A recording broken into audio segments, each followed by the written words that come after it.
Of all the topics we cover here on Aliens Explored, the phenomenon of crop circles is perhaps one of the most controversial.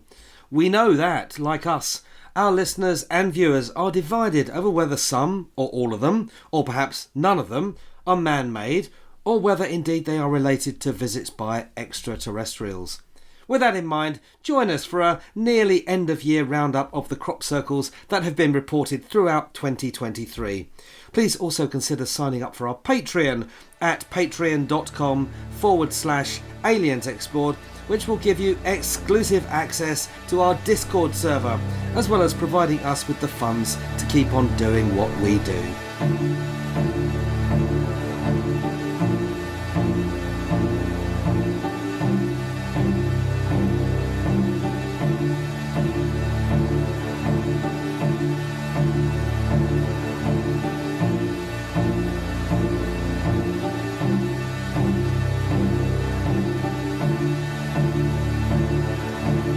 Aliens Explored is a weekly podcast exploring famous and obscure cases of UFO sightings, alien abductions and other strange events from both a believing and a sceptical perspective, whilst keeping an open mind. I'm Stu Jackson, a professional actor and amateur ufologist with a particular interest in the crop circle phenomenon. I'll be debating that otherworldly visitations are real. The truth is out there. And I'm Neil Kelly. I'm a professional actor as well and used to work for the military as an intelligence analyst. I'll be arguing from a more doubtful point of view. I mean, it's all a bit far-fetched, isn't it?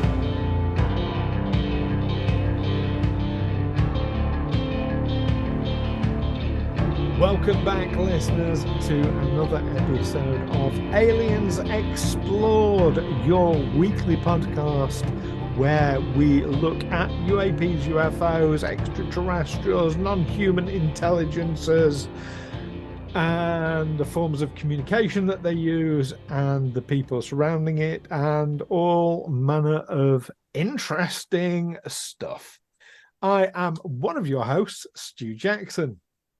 And I'm your other host, Neil Kelly. Sorry, my voice is a bit crabby. I seem to be struggling on the fringes of a cold. I'm not some random bloke who's just walked in off the street. I am the real Neil Kelly. I mean, there are times when you are just a random bloke who's walked in off the street. Let's be honest. I do that a lot. I wander in. You know? Yeah, many people have. We're actually recording this back in November, aren't we? Because there are a lot of colds about. There are, yeah, and it's a busy time for us. It's a really bad time to get a cold, and it's one of those ones. It feels like I'm sort of like I'm at the tail end of a cold, even though I didn't have the cold. So maybe this is one of those colds that feels like the tail end, but it's actually the start. Right. Have you had your flu vaccination? I've had the flu vaccine. I've had the COVID booster. I thought I was bulletproof, but well, maybe not. That's it. Maybe you would have had flu, but you've managed to avoid the flu with your vaccination, and this is just kind of what you're getting as a result of it. I've rolled a 20. One for our role players there. Fantastic. Yeah, rolled the 20 on your fortitude save. Fantastic. Yeah. Yeah. But other than that, you're feeling okay? I feel great. Yeah, I feel great. Happy to be here. Good. I mean, it's been a few weeks since you and I mean, for our listeners, they hear us talking every week in, week out. But for us, it's been a few weeks, hasn't it?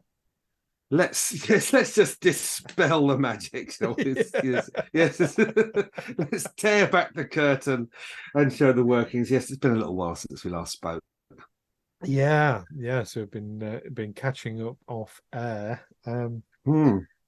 Yeah, very exciting. Oh, one thing I didn't tell you off air. I've auditioned for and I'm in a variety show next year. So next year, that's 2024, which our listeners are in. But we're not in yet. Yeah.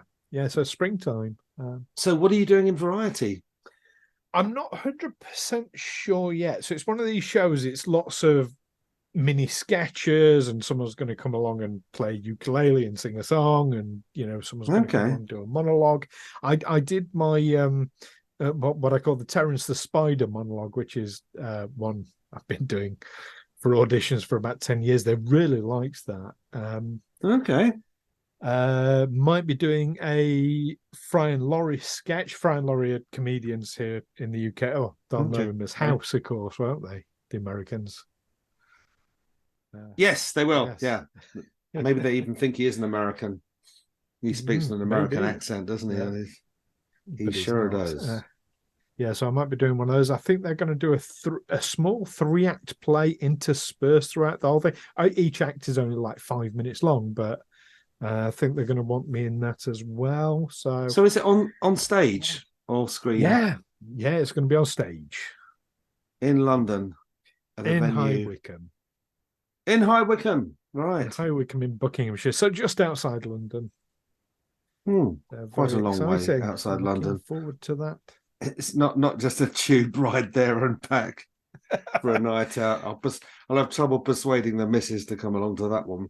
It's not as far as Swindon, no, for example, where I used to live. You should put that on the poster. In High Wycombe, brackets, not as far as Swindon.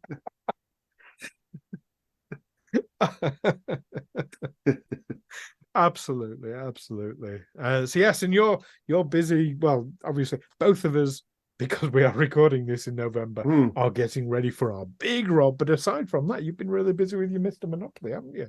I have, yeah. I went back to Monopoly just on a part-time basis to fill in the gaps, really, when they needed an extra body. I needed when they were short of a Mr. Monopoly. But shortly after I started, apparently there was some big drama. I don't know the details, but one of the regular Mr. Monopolies left. So suddenly the gaps that I'm filling are much, much bigger, to the extent that I'm pretty much back there full time now. But something we kind of predicted would happen, isn't it? Didn't expect to happen quite that fast, but I'm unsurprised. It is. I mean, it is the kind of role that has high turnover, I think. So it does, yeah. But I'm no spring chicken. I'm coming towards the end of my working life. I'm quite happy to have a job that's local to me, that I just sort of pop out, do a few hours, and then come back. Yeah, don't have to travel to the ends of the earth at 5 o'clock in the morning to do some film shoot or whatever. That's it. Not be long before you're old enough to get your shingles vaccination, mate. Blimey, what age is that? Well, they're just in the process of dropping it to 65. It was 70. Wow. You would be old enough so 65, aren't you? Yeah, so we're talking months. Yeah. There you go. Okay. Got to watch out for shingles. Something to look forward to. Life just gets better and better, doesn't it?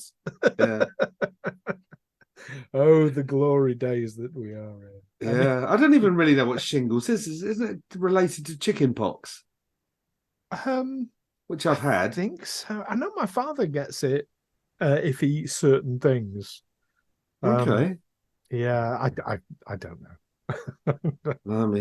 Because I've had most of the things that kids get vaccinated against these days. I mean, I've had measles, I've had mumps, I've had rubella, I've had chicken pox. Right. Okay. I got through childhood with my tonsils still intact. Mm-hmm. When all around me at school, everyone was having their tonsils out, and because that used to be a big thing in the 60s. Got a sore throat? Oh, right, we'll have your tonsils out. I think they've since realised that phases. I think that back in the 60s, they didn't really know what tonsils did. They thought it was a redundant organ like your appendix that would all it can do is give you trouble. So they just first time trouble, they whip it out. I think they've now realised that they do actually serve some sort of function. So ripping them out is bad. It's part of your immune system, isn't it? Yeah, it kind of filters out bacteria or something. I don't know. We're not medical professionals. But it was only play medical professionals. But it was only by chance, and I reckon the odds were probably less than 50-50 of me actually keeping my tonsils. Yeah. Okay, I'm trying to think of some way of segueing into today's topic. I know. Looking back to the 60s, we don't need to look back that far. God, that was awful. Anyway, today Cut that bit out. Today we're talking about crop circles, and this is a sort of catch up, a roundup on the crop circles that appeared last year for our listeners in 2023. Now, you and I had a little bit of an experience going out looking for crop circles at one point, didn't we? During the year, we managed it once, and we really must do it again. That was a great day out, and maybe make it a multi-day thing, because I was pressed for time. Didn't I have to be back for something? I can't remember. Yeah, you had a Zoom job to do. Yeah, you end up having to do it at my place because we didn't get back in time. Oh, that's right. Yeah. Yeah, absolutely. We'll definitely do it. I mean, it was an interesting. I can't even remember which crop circles we tried to visit, but we tried to visit a few. Had difficulty getting to them. The drone played up. I've never seen it do that before.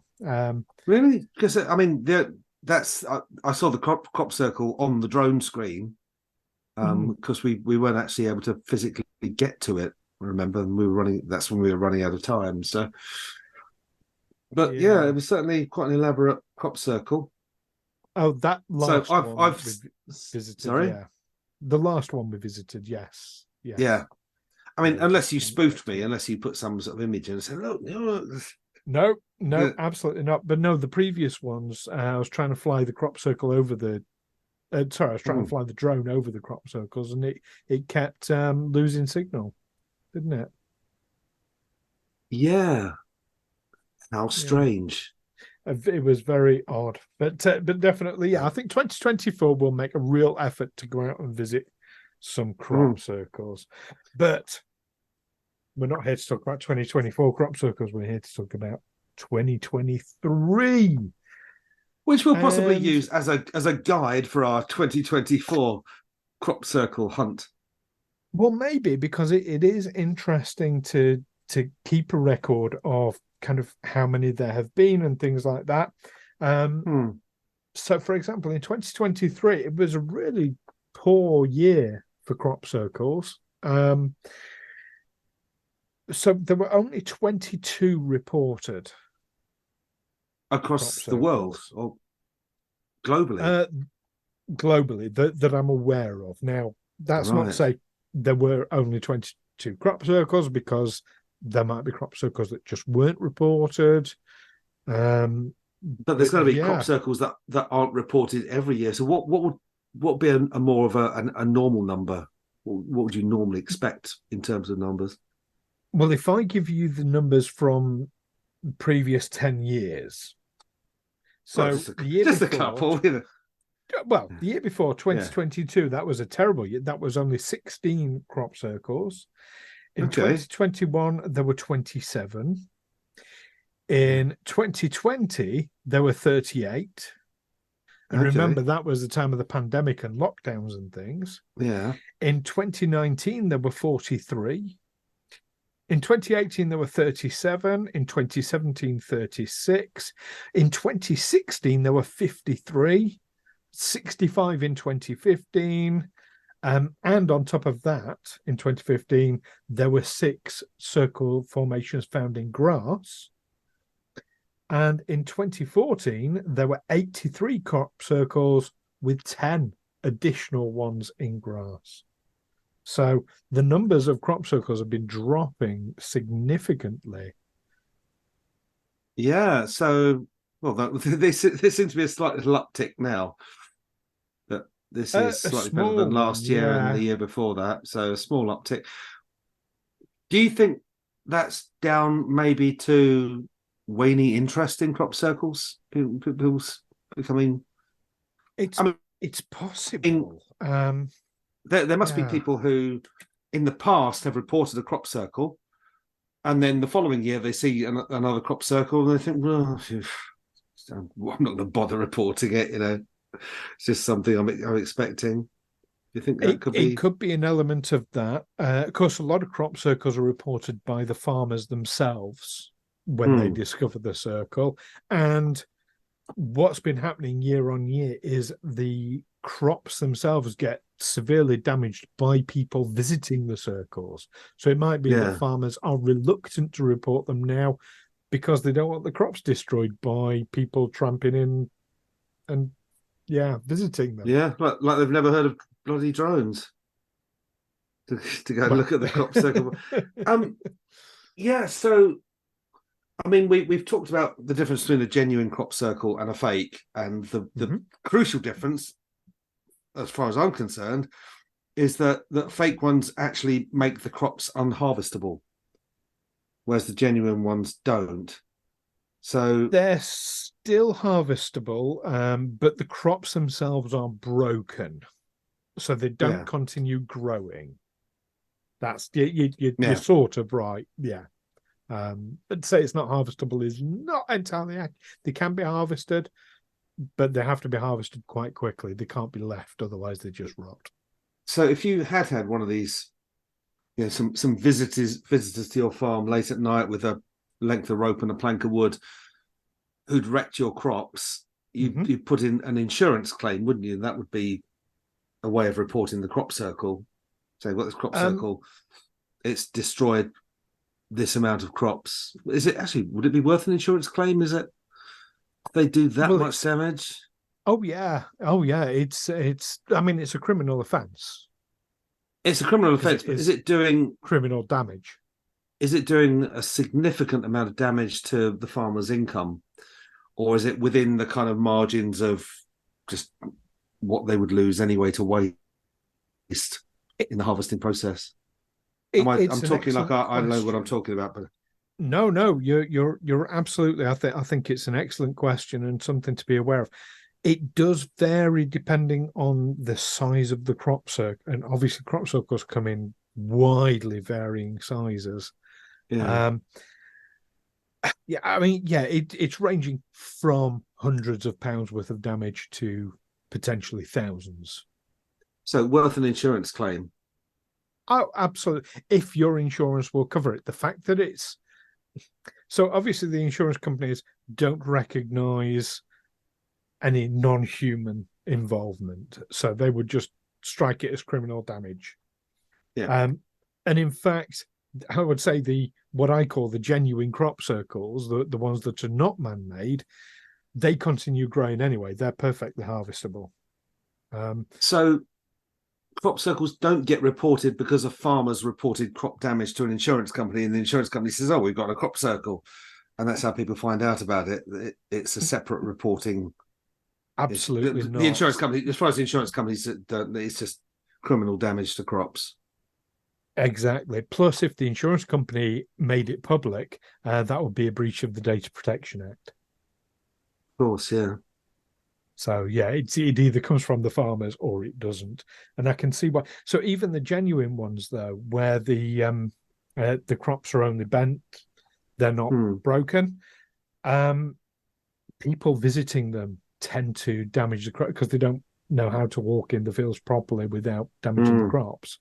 And a lot of people do. This isn't everyone visiting crop circle, but so many people come and visit them and they don't. And they'll just walk straight over, straight line from the edge of the field to the crop circle, and they'll damage crop. And that can cause. Because they haven't been in the Boy Scouts or anything, and they don't know the country code about walking around crops and closing gates and.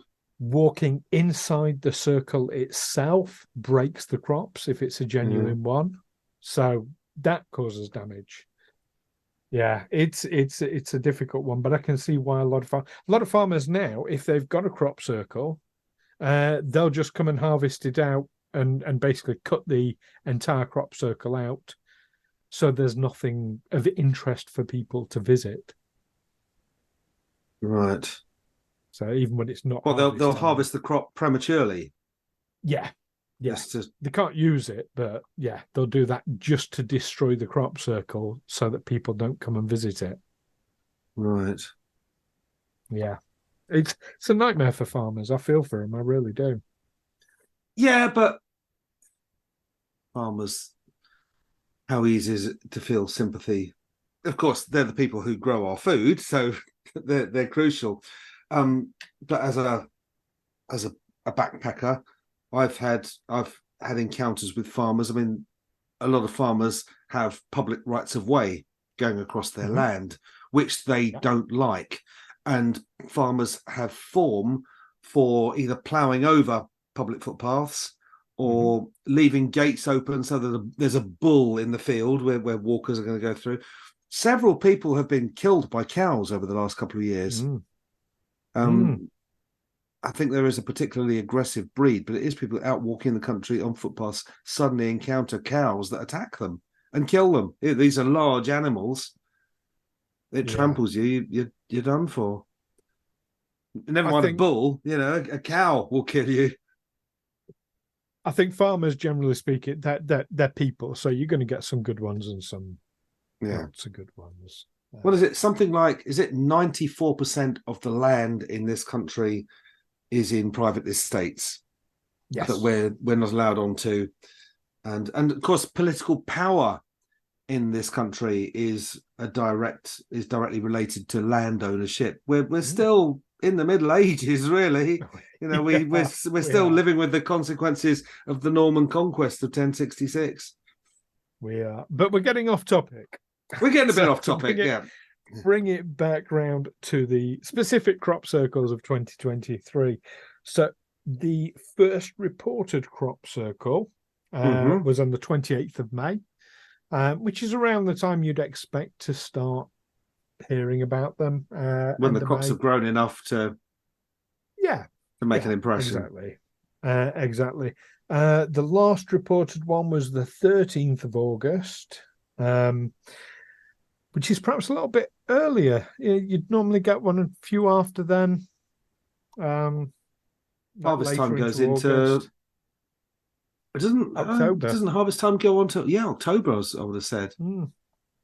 Depending on the crop, depending on what the weather's doing. There are a lot of factors. But August seems to be quite early.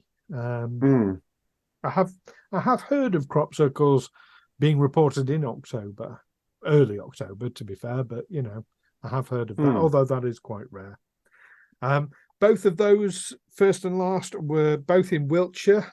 First one at Broadhinton in Wiltshire, and the last one at near Devizes, which is a fair-sized town.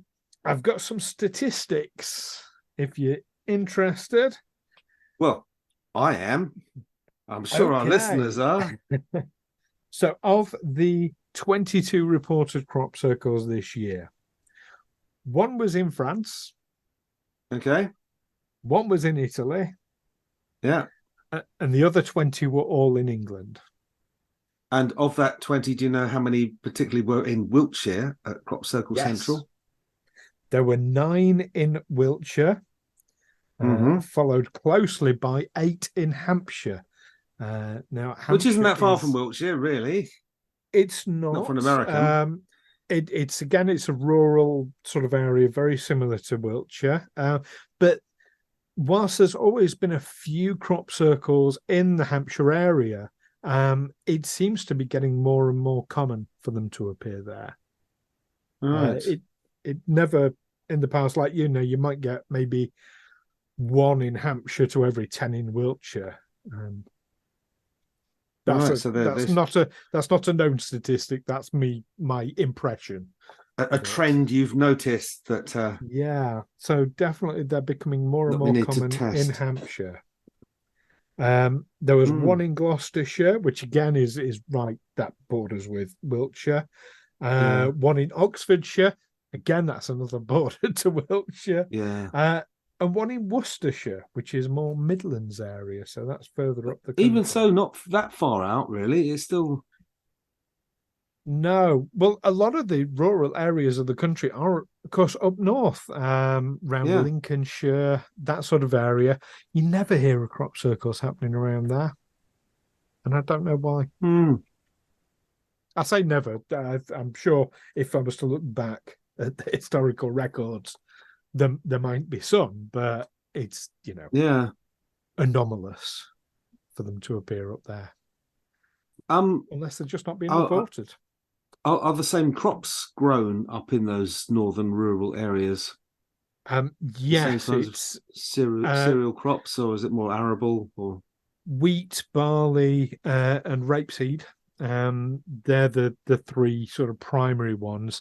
And yeah, so in a field, there's a thing called crop rotation. So in order to get the nutrients back into the soil, if you keep planting the same crop year after year after year, you kill the soil, you kill all the nutrients, all the healthy bacteria in the soil, and basically you destroy the land. You can't grow anything there after a while. So it's really important to rotate crops, and that's what farmers do. They'll rotate. 1 year it's wheat, 1 year it's barley, 1 year it's rapeseed, and so on, and that keeps it all nice and healthy. yeah. And do fields have to lie fallow for a year every 4 years or something? This, Does that mean where they don't grow anything?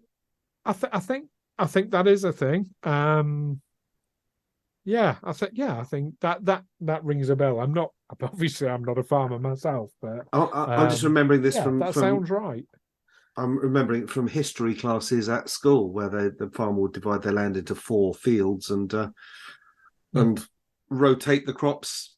I don't know if they were changing the crops they were growing, but certainly every 4th year a field would have to 1/4 would lie fallow and take it would rotate around. But yeah. The house I grew up in was called Fallow's End. There you go. Okay. It was built on an old. In fact, it was a place called Cowhouse Lane. Yeah. There we go. Because it was all fields. Anyway, that's off the topic. In terms of designs this year, nothing really outstanding this year. There were a couple, one in Wiltshire and the one in Worcestershire, very reminiscent of the sort of crop circles you were getting back in the 90s. So retro. We're going retro this year. Very retro. What you call the key design, or a lot of people have called the key design. So you get circles with stems coming off them, and then sideways stems coming off those. Yeah. So very much like if you're familiar with the movie Signs, that sort of generic style. Those were far more common in the 90s. There were 2 of those, mostly circular patterns or designs based on circles. Some very, very simple crop circles as well this year, like a simple circle with a line orbiting it. Which goes back to kind of the 60s. That's how a lot of crop circles, what the designs were like back in the 60s. But yeah, nothing outstanding this year, which is any obvious fakes? Well, what you would call fakes, or is that so? Do people still do this? I mean, there was absolutely. Man-made. Well, I mean, I try to avoid using the word fake. So I'll use the word genuine and man-made. But yeah, obviously, those are your terms, and people dispute them. Yes. But there are what you would say? No, I can see this. All man-made. There are people who claim that there are none that are man-made. I believe some are man-made. And so in order to determine if it's man-made or not, you really have to visit the circle. There are some rare cases where it's very obvious just looking at a photograph. It's got incredibly rough edges and it's small and a poor circle. But there was nothing. So other than our day out trying to find some crop circles ourselves, I actually didn't get out to visit any this year. So I honestly can't say. There are no dates in diaries for next year, though. Absolutely. But I'd say maybe a third of them, I would say, are suspect man-made. just looking at photos. But So we're down to about 14, 15 maybe yeah, of interest. possibly even less. Because some man-made ones are really good quality and complex designs, and there's no way you can know from the photos. It's only when you get out to the circle that it becomes obvious. That you look at it and think, wait a minute, that's not right. Yeah. So really, really hard to gauge about the man-made one. But yeah, if I had to guess, I'd say maybe a third of them are suspect. Right. Yeah, maybe 100% of them. It's an interesting one. And unlike a lot of crop circle enthusiasts, because are there a lot of crop circle enthusiasts, or what is it? There is a rather large community that is incredibly divided right down the centre between those who say every single one is man-made and those who say no, it's the Arcturians who are communicating with us. But there's also another division in that. Have I understood you right that you don't think they are they're caused by extraterrestrials? I'm quite unique in that. Yeah, I don't put forward any theories as to what has made them. There are some that I have yet to be shown can be replicated by humans. So they're the ones I consider to be not man-made. But no, all I can say is there's clearly some intelligence behind it. What that intelligence is, I don't want to speculate. So we're on this issue, we're pretty much on the same page. There's some crop circles who say, well, yeah, we can see that was just matey with his plank and length of rope. Yeah. And there will be others where we say, well, actually, can't see how it was done. I mean, maybe I'm thinking of as an analogy of a magic trick. There'll be magic tricks think, oh yeah, I know how to do that. That's how he did it. They did it like this. But there'll be other magic tricks who say, well, I know it's not magic, but I can't see how it was done. Yes, and if you can come up with a way of doing a magic trick that affects the magnetic radiation within a specific that affects actual radiation within a specific area, there's a whole thing about maybe interferes with drones that are sent to fly over and look at it. Yeah, that's the thing. That's one of the. I've been hearing quite recently about drones being affected in anomalous areas where they get a lot of UFO activity. Okay, just drones or piloted aircraft as well. I've not heard any. Oh no, I've heard about some with piloted aircraft, but mostly drones or GPS mapping technologies, LiDAR, ground penetrating radar, that sort of thing. Yeah. Okay. Interesting. It's interesting. There's a lot to it. And like you said, maybe we should get some dates in the diary and then go and visit. But I can also imagine that if you're in an aircraft that's flying fairly fast and you fly over a crop circle, which interrupts, say, your communications with the control tower, it's quite likely you wouldn't notice it because, for one, you might not actually be communicating at that moment, or for two, you would give your call sign and then you give it again and they might not pick up the first one because it's been interrupted, but by the time you repeat yourself, communications have been restored. Yes. However, to be fair, in Wiltshire in particular, around crop circles, you get a lot of small aircraft and helicopters as well. I've not heard tell of them having difficulties. No, but I mean, they would still be going quite fast, wouldn't they? Compared to, say, your drone, they'll be going at, 100, 120 kilometers per hour? maybe. They do, but helicopters might be hovering, and certainly helicopters will hover so that people can take photographs of crop circles and things like that. So yeah. Okay. don't know. Do people do that? Do people rent helicopters to go up and? Oh yeah.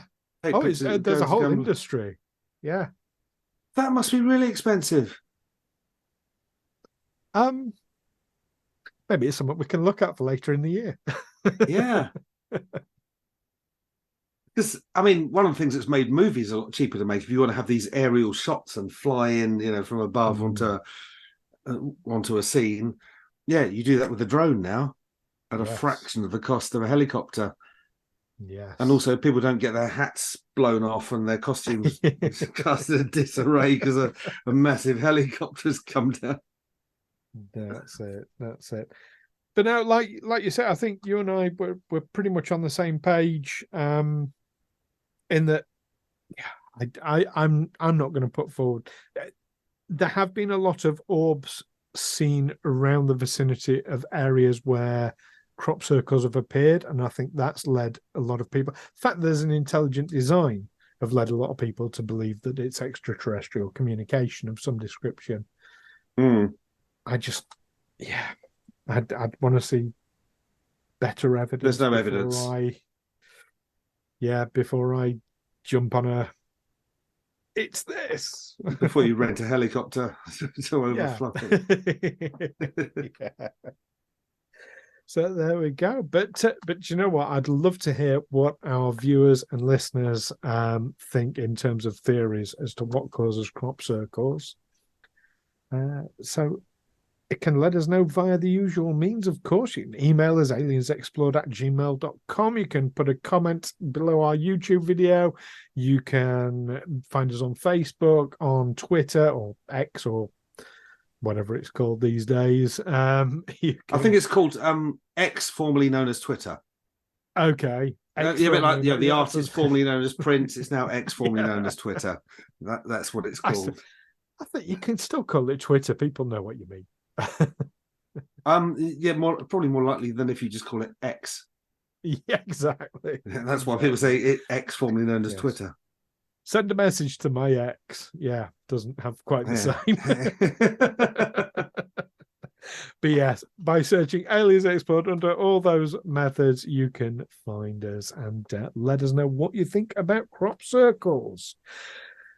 Join us next time, though, when we're going back in time to 1966 and a schoolyard where a UFO was allegedly seen by a teacher and a whole load of students in Westall. In Australia. That one. In Australia. Australia. Right. Sorry, mate, yeah. So don't miss that one. In the meantime, keep watching those crop circles. Keep watching whatever it is that's causing it. Don't bother looking until around about May time, but yeah. But have a look at the photos of crop circles. I think they're fascinating to look at, and people try and decipher them, which is fascinating. But above all else, keep watching the skies. Take care for now. Catch you next time. Bye bye.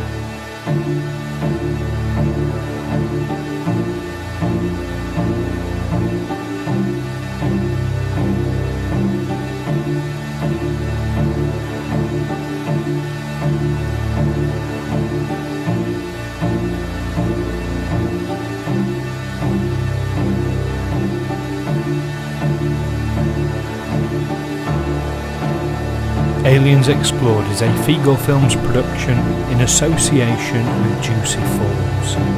Music by Darren Mafucci and editing by Stu Jackson. Find us on Twitter and Facebook by searching Aliens Explored or visit aliensexplored.com.